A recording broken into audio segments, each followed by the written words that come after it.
की golden age है। इसको गोल्डन एज क्यों कहते हैं? क्योंकि इस टाइम में आप में से जिसने मेहनत कर ली वो पूरी लाइफ को बेहतर बना सकता है। ये सबसे बेहतरीन एज है।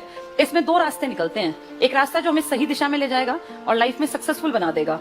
सक्सेसफुल होने के बाद ये होता है कि चांसेस बढ़ जाते हैं कि आपकी लाइफ आसान बन जाएगी। जैसे मान लीजिए कोई नहीं कमाता है तो उसके दुखी रहने के चांसेस बढ़ गए। कोई कमाता है, सुख दुख तो भगवान की देना है, हमारे हाथ में नहीं होते। किसी को बीमारी लग गई है, किसी को कोई दिक्कत आ गई, लेकिन अगर पैसा ना हो और दुख आ जाए तो वो दुख कई हजार गुना बढ़ जाता है। तुमने अब तक जो किया उससे कोई फर्क नहीं पड़ने वाला, लेकिन 2022 और 2023 में तुम जो करोगे ना, इससे तुम 2060 तक की लाइफ को प्रभावित करोगे।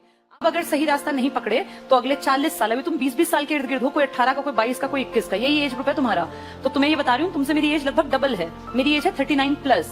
और मेरा ये अनुभव है इतने सालों में कि जो इस टाइम पे सही टाइम डिसीजन ले गया ना, उसकी लाइफ बहुत बढ़िया कटती है। जैसे मैंने बताया, मैं 20 साल में नौकरी में आ गई, उसके बाद से मेरी लाइफ बेहतर बेहतर बेहतर होती चली गई।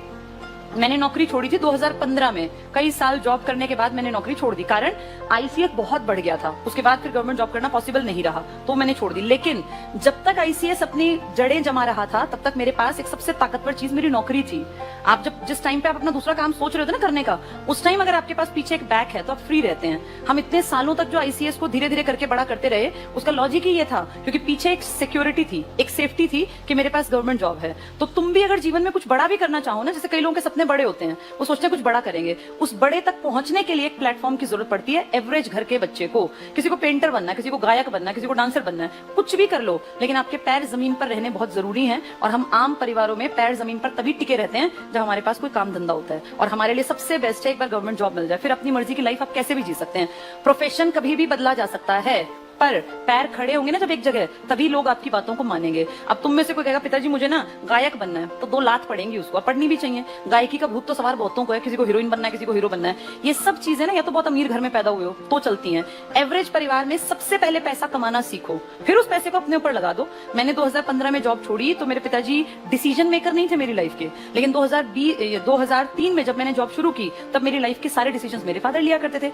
जिस दिन से मुझे नौकरी मिल गई, उस दिन से अपनी लाइफ के डिसीजन मेकर मैं बन गई। ये तुम्हारे साथ भी होगा। अभी तुम्हारे जीवन के सारे निर्णय घर परिवार वाले लेते हैं, और लेने भी चाहिए क्योंकि तुम उतने डेवलप नहीं हो। जिस दिन तुम्हें जॉब मिल गई ना, चाहे तुम 20 साल के हो, उस दिन तुम्हारी स्थिति इतनी हो जाएगी कि हाँ, घर वाले तुम्हें पूछने लगेंगे। एक अलग ही चीज फील होने लगती है सब लोगों को, और लगता है कि अभी ये काबिल है, तो अपनी काबिलियत प्रूव करनी पड़ेगी। तुम्हारी कोई नहीं सुनेगा, चाहे तुम भंडार भरा पड़ाओ तुम्हारे दिमाग में। अपनी काबिलियत प्रूव करो, नौकरी हासिल करो। करना ना करना बात की बात होती है, जिसको जैसा करना हो वैसा कर सकता है, पर अपने आप को स्टेबल बना लो पहले। ये मेरी तरफ से इसको सलाह मान लो। तुम मुझसे छोटे भाई बहनों की तरह हो, इसलिए बता रही हूँ। सपने कई बार बच्चे बहुत गलत ले जाते हैं। जैसे किसी को यूट्यूबर बनना है, आजकल लोगों को बड़ा शौक होता है कि हम तो भाई इन्फ्लुएंसर बनेंगे। बन जाना, लेकिन पहले अपने पैर जमा लेना। जिसके पास पैसा होगा ना, वो कुछ भी कर सकता है, उसको कोई रोकने टोकने वाला भी नहीं होता। और पैसा ऐसे डायरेक्शन से आना चाहिए जिससे कि माँ बाप का नाम ऊंचा हो। पैसा तो ठेका जो खोल लेते हैं शराब का, वो भी कमाते हैं। ड्रग सप्लायर भी पैसा कमाते हैं, पर उस तरीके से माँ बाप की इज्जत क्या रह जाती है। एक ऐसा कि हाँ भाई, इनका लड़का या इनकी लड़की 19-20 साल में नौकरी लग गए। माँ बाप की भी तो इज्जत बढ़ाना हमारी ड्यूटी है ना।